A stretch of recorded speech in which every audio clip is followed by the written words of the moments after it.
Bon, ben, j'avais envie de vous faire une petite vidéo de tarot pour votre message pour la semaine qui s'en vient. Parce que en faisant une vidéo, ça me permet de vous dire plus de choses au lieu d'essayer de condenser tout en des petits paragraphes succincts. Donc là, ce que je fais, c'est qu'en fait, j'ai brassé mes cartes au début, je les ai étalées sur la table, je les ai toutes brassées comme il faut pour qu'elles soient à l'endroit, à l'envers. Je vais vous donner 3 choix. Donc, 3 tas de cartes. Là, je suis encore en train de les brasser. Il y a 21 cartes dans le tarot, donc je vais faire 3 tas de 10 cartes. OK? Puis la dernière carte, que je vais faire, je vais comme la mettre de côté. Ça va être un peu notre joker à tout le monde. OK? Donc, j'ai mes 3 tas ici, là, devant moi. Vous pouvez regarder ça ici. Regardez bien ça. 3 tas de cartes. Là, regardez bien, je mets une cornaline sur le premier. Je mets une belle galène brillante pesante et une sodalite. Je vous laisse le temps de réfléchir. Je vous laisse le temps de penser à votre affaire. Est-ce que vous préférez le paquet numéro 1 avec la cornaline, le paquet numéro 2 avec la galène et le paquet numéro 3 ou le paquet numéro 3 avec la sodalite? Je sais que c'est épique pour les balances, les lunes balance ou les ascendants balance de choisir. Mais bon, je commence. OK? Avec mon premier tas de cartes. Fait que ça, c'est votre message pour la semaine. OK? Première carte, jugement à l'envers. Deuxième, empereur à l'endroit. Non, jugement à l'endroit, empereur à l'endroit, pape à l'endroit. Tout pas mal à l'endroit, c'est beau. La tour à l'endroit, le mât à l'envers. La roue de fortune, le soleil. OK. Juste pour vous donner une idée, là. Parfait. Ça, c'est quand même un beau petit tirage. OK. Donc, on va faire une histoire avec les cartes. Il y a 10 cartes. Ça fait un peu comme une histoire pour votre message. OK? Donc, en commençant avec le jugement à l'endroit, l'idée est que vous devez, soit vous allez recevoir une bonne nouvelle, soit vous attendez une bonne nouvelle ou vous essayez de vous dégager d'une certaine situation. Et si vous avez envie de faire ça, de vous dégager d'une situation ou encore si vous attendez une nouvelle quelconque, sachez que vous êtes en pleine possession de vos moyens. Avec l'empereur à l'endroit, le pape à l'endroit, c'est comme si vous avez déjà suffisamment construit quelque chose de solide dans votre vie. Vous pouvez vous appuyer sur des fondations qui sont fortes. En même temps, le projet dont on parle en ce moment correspond quand même à votre système de valeurs, le pape.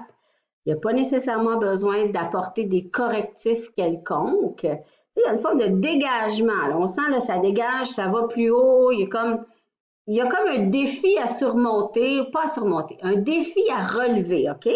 Parce qu'avec la maison Dieu qui est quand même à l'endroit, tu dis, OK, la personne qui a choisi ce tas de cartes, elle doit nécessairement passer à une vitesse supérieure dans sa vie, aller plus haut, aller plus loin, aller plus fort, mais ça demande de quitter du connu. Parce qu'on a le mât. Le mât est à l'envers, par exemple. Okay? Fait que souvent, le mât à l'endroit va représenter vraiment la fin d'un grand cycle. Ça, on s'en va vers d'autres choses, on est un peu dans l'inconnu. Donc là, la seule carte qui est à l'envers dans toutes les 10, c'est celle-là, c'est le mât. Fait que ça veut dire que quelque part, vous avez vraiment besoin de croire en votre capacité de quitter le connu pour aller vers d'autres choses. Parce qu'en l'acceptant, mais avec toutes les fibres de votre corps, ça vous permet vraiment de changer de cycle.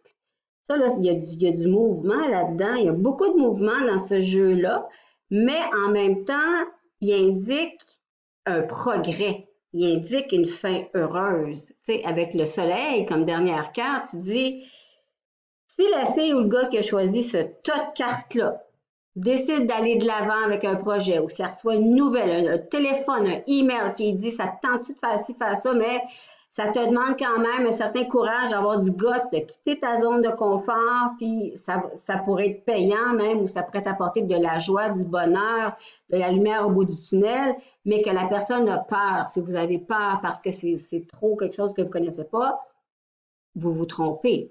Il ne faut pas avoir peur. Il faut vraiment, vraiment, vraiment y aller de l'avant, là.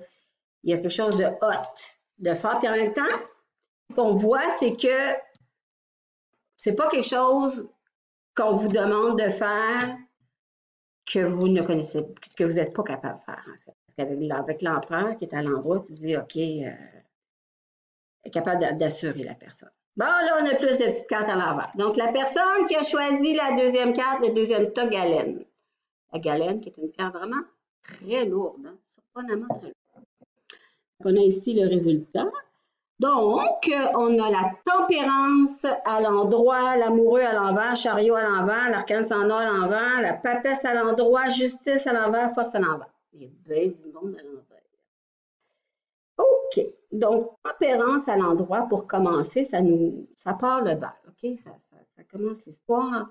Tempérance, c'est une carte qui demande tu sais, dans le fond, c'est une espèce d'archange, si on veut, qui verse de l'eau dans deux vases. Fait qu'il y a l'idée de devoir mettre un peu d'eau dans son vin ou de tempérer une certaine situation ou d'être assez conciliante, OK?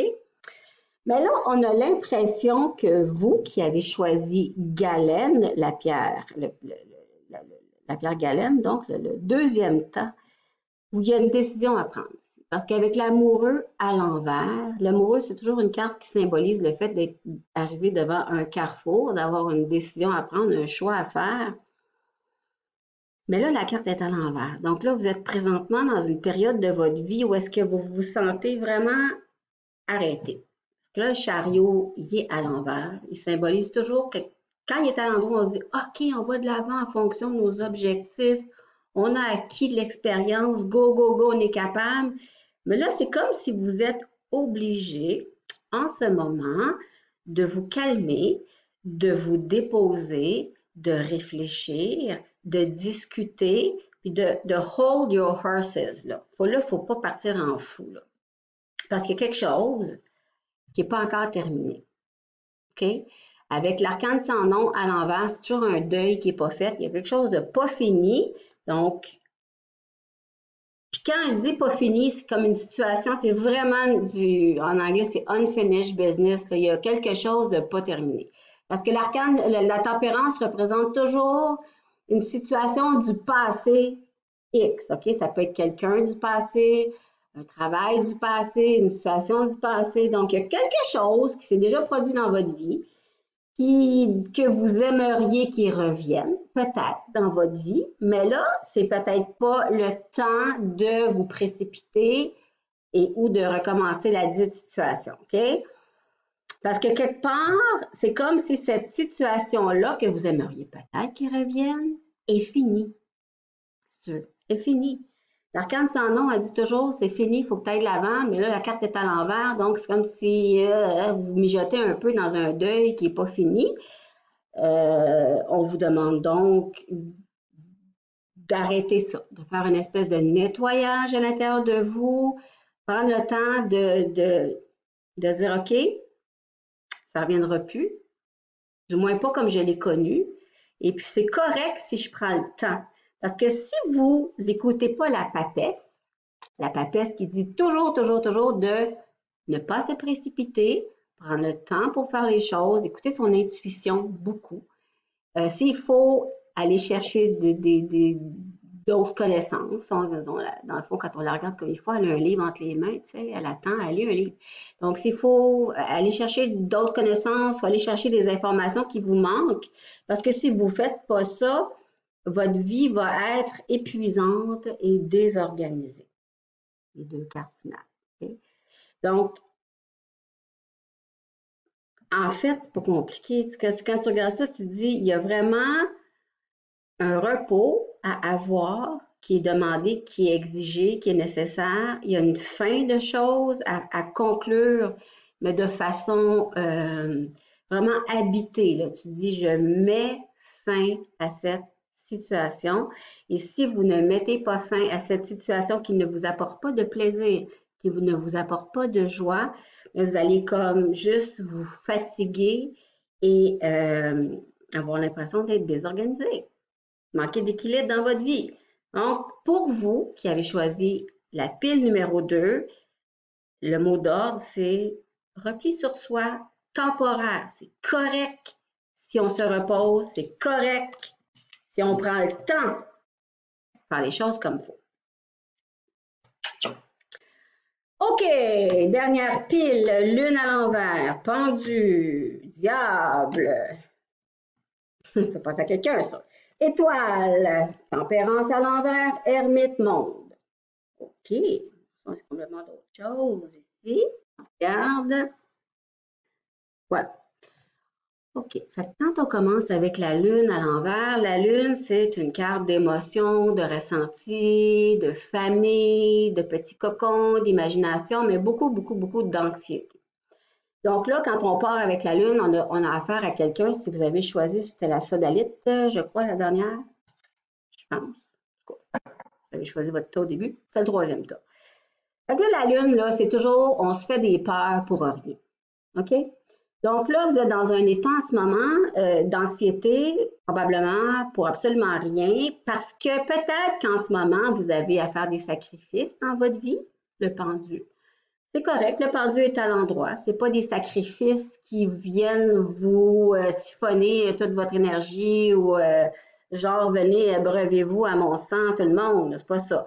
C'est correct de faire des sacrifices.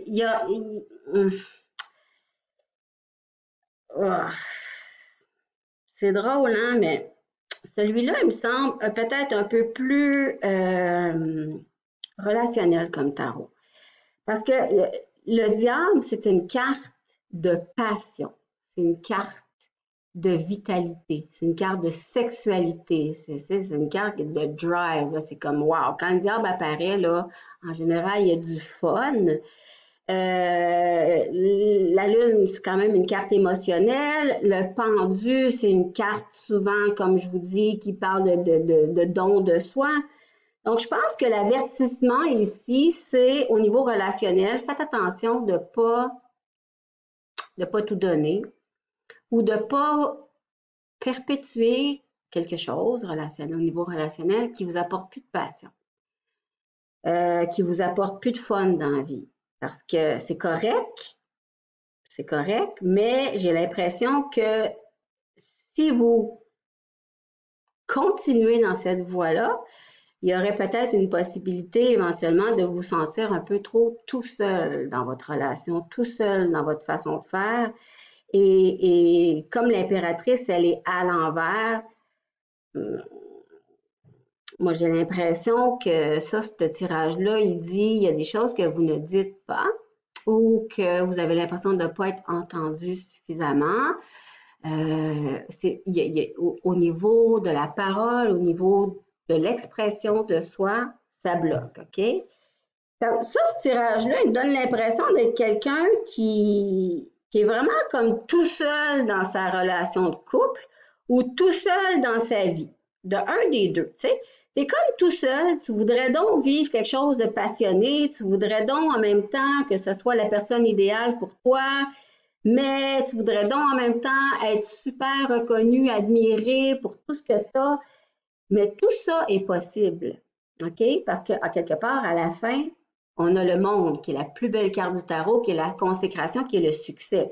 Mais comme ça commence avec la lune à l'envers, vous devez donc absolument chasser de votre esprit toutes les angoisses, toutes les anxiétés qui n'ont pas leur place. Parce que la lune dit tout le temps qu'on se fait une montagne avec quelque chose, puis c'est souvent pour absolument rien. Donc, faites-vous pas de montagne avec rien. Veillez à ce que, au niveau relationnel, l'échange d'énergie soit égal, donc il n'y en a pas un qui donne plus que l'autre. Si vous avez l'impression de vous emmerder, si vous avez l'impression d'être vraiment beaucoup tout seul, puis d'être un peu comme dépossédé du fun que vous pourriez avoir dans la relation, ou que si c'est devenu vraiment ultra amical alors que vous voudriez que ce soit ultra passionné, et parlez-en. Ou, tu sais, ça peut être aussi ne pas être nécessairement au niveau relationnel, ça peut être dans n'importe quelle situation de la vie, ça peut être un travail, ça peut être un projet pour lequel vous vous donnez beaucoup. Faut juste équilibrer, je dirais, le côté entre je mets tout sur mes épaules parce que j'ai beaucoup d'expérience puis je suis toute seule. Puis, mais en même temps, des fois, j'ai l'impression que je fais des sacrifices, je me donne trop. Mais bon, j'ai confiance que dans le futur, ça va bien aller. Tout ça. Tu sais, il y a vraiment quelque chose de relationnel ici. Là. Puis il y a surtout, c'est surtout la prise de parole qui est importante, le fait de dire les choses de façon rationnelle sans tomber dans l'ultra-émotion. Mais tu sais, si vous avez tiré, si vous avez choisi ce paquet-là et que vous avez l'œil sur quelqu'un, ça pourrait quand même être intéressant. Ça pourrait quand même être intéressant. Tant et aussi longtemps que vous dites ce que vous avez à dire. OK? En ne mettant rien. Et votre joker de la semaine à tout le monde, oh, c'est cute! C'est le battleur. Ça veut dire que c'est une semaine où vous devez commencer quelque chose. C'est le mot d'ordre. Commencez. Vous voulez commencer un régime? Ben, vous commencez. Vous voulez faire du sport? Ben, vous faites vous allez faire un tour de bloc. Vous avez un projet, vous mettez le premier pied dans votre projet. N'importe quoi. N'importe quoi, du moment que vous faites quelque chose, au moins une chose qui signifie que vous débutez votre projet. Alors voilà, c'était votre petit tirage de tarot pour la semaine.